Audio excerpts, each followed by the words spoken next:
Praise the lord. Good morning. ప్రభువైన యేసుక్రీస్తు వారి నామమున మీ అందరికీ కూడా ఉదయకాల శుభములను తెలియచేస్తున్నాను. అందరూ బాగున్నారా? దేవుని కృప మీ మీద నిలిచి ఉండును గాక.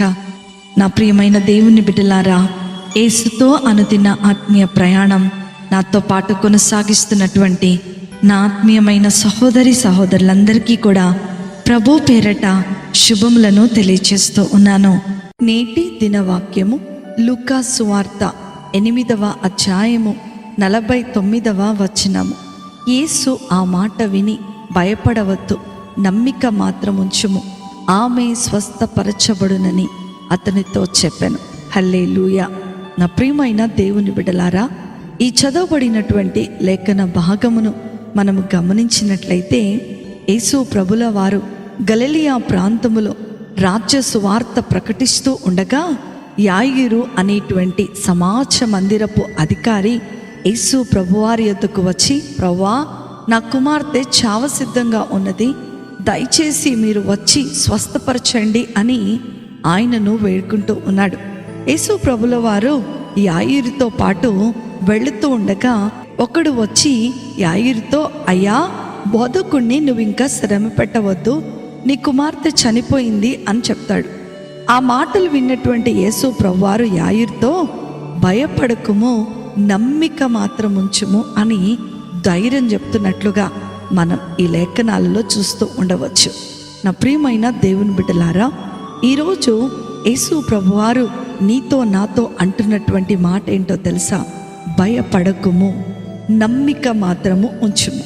నీ సమస్య ఏదైనా సరే ప్రభు పాదాల దగ్గర ఉంచి ఆయనపై భారం వేసి ముందుకు కొనసాగినట్లయితే నీ సమస్య సునాయాసంగా, ఊహించని విధముగా యేసు ప్రభువారు తీరుస్తాడు.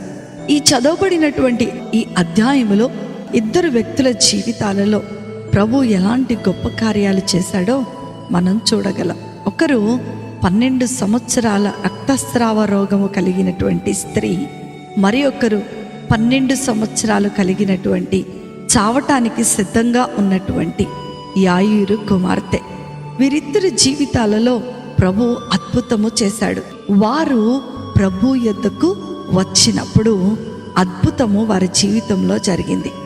రక్తస్రావ రోగము కలిగిన స్త్రీ పరిస్థితి మనం చూస్తున్నట్లయితే, ఆమె ఉన్నటువంటి ఆ పరిస్థితి నుండి బయటపడాలి అని అనేక మంది వైద్యుల దగ్గరకు పరుగులు పెట్టిందంట. తన కలిగినదంతా కూడా వెచ్చించేసి ఆమె తన సమస్య నుండి బయటపడాలి అని ఆశపడింది. కానీ స్వస్థపరచు యెహోవా స్వస్థపరచని ఎడల తన రోగము ఎలా నయం అవుతుంది? అందుకనే తనలో ఎలాంటి మార్పు లేకుండా పోయింది. బహుశా జీవితం అంటే విరక్తి వచ్చి ఉండొచ్చు. చెప్పలేనటువంటి నిస్సహాయ స్థితిలో ఆమె వెళ్ళిపోయి ఉండవచ్చు. అలాంటి సమయంలో ఎలాంటి డబ్బు ఆశించకుండా, ఏమీ కోరుకోకుండా స్వస్థపరచగల పరమ వైద్యుని గురించి ఆమె విన్నది. ఎప్పుడైతే ఆమె వినిందో ధైర్యం చేసి, నేను ఆయన పై వస్త్రం మాత్రం ముట్టుకుంటే బాగుపడుదును అని తనలో తాను అనుకుని ఆయన వెనుకకు వచ్చి ఆయన వస్త్రపు చెంగును ముట్టుకుందంట. 12 సంవత్సరాలుగా నయము కాని రోగము, కళ్ళల్లో ఇంకిపోయినటువంటి కన్నీరు, సంతోషం ఎరుగునటువంటి హృదయము ఒక్కసారిగా స్పందించటం మొదలైంది. కేవలం ఒక్క క్షణములోనే, ఒకే ఒక్క క్షణములోనే ఆమె శరీరములో స్వస్థత చేకూర్చుకుంది. హల్లెలూయా. నా ప్రియమైన దేవుని బిడ్డలారా, ఒకవేళ బహుశా నీవు కూడా గత కొన్ని సంవత్సరాలుగా, కొన్ని నెలలుగా, కొన్ని రోజులుగా ఎవరికీ చెప్పుకోలేనటువంటి సమస్యతో బాధపడుతున్నావేమో. నా సమస్యకు పరిష్కారము లేదు, నా బాధకు విముక్తి ఇక దొరకదేమో అనేటువంటి నిరాశలో నీవున్నావేమో. ఒక్కసారి ఈ ఇద్దరి జీవితాలలో ప్రభువు చేసినటువంటి అద్భుతమైన కార్యాలను బట్టి ధైర్యం తెచ్చుకో. మనుషుల వైపుకు చూడకు, నిన్ను వెనక్కి లాగేస్తున్న పరిస్థితుల వైపుకు చూడకు. నీ కోసము కలువరి సిలువలో ప్రాణం పెట్టిన యేసు ప్రభు వారిని మాత్రమే చూసి ధైర్యం తెచ్చుకో. ఒక్కసారి ప్రభు పాదాలను విశ్వాసముతో చేరు. ఇప్పుడే నీకు పరిష్కారము లభిస్తుంది. ఈ 2 సందర్భాలలో వారు చూపిస్తున్నటువంటి విశ్వాసము, ధైర్యము, ప్రభువు నందు ఉంచినటువంటి నమ్మకము స్వస్థతకు దారితీసినట్లుగా మనం చూస్తూ ఉన్నాం. ఈరోజు నీ విశ్వాసమే నిన్ను నీ సమస్యలనే ఊబి నుండి, సుడిగాలులనే బాధల నుండి నిన్ను విడిపిస్తాయి. ఆనాడు యేసు ప్రభువారు యాయిరుకు చెప్పినట్లుగానే ఈరోజు నీకు కూడా చెప్తున్నాడు. ధైర్యంగా ఉండుము, భయపడవద్దు, నమ్మిక మాత్రం ఉంచుము. నా ప్రియమైన దేవుని బిడ్డలారా, నీ పరిస్థితులను చూచి భయపడక ఒక్కసారి ఆ ప్రేమామయుని పాదముల ఎద్దుకు చేరి నీ బాధల నుండి, నీ సమస్యల నుండి నీవు విముక్తి పొందుకో. అట్టి విశ్వాసము, ధైర్యము, ధన్యకరమైనటువంటి జీవితము ప్రభు మనందరికీ కూడా అనుగ్రహించునుగాక. ఆమేన్.